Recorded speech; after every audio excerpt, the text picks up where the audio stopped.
Hello. Ito yung pananghalian namin, Mexican. Ito yung kinuha kong burritos.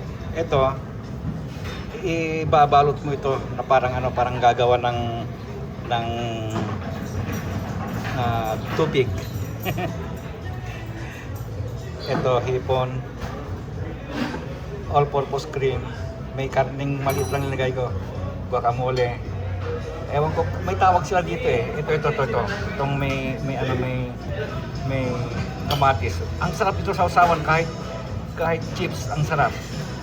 Ito naman yung chili verde. Sinasabi lang chili verde or green chili. Ang sabaw ay chicken. Ang panulak ay iso. Pepsi na Pepsi, iya danyo. Yun lang.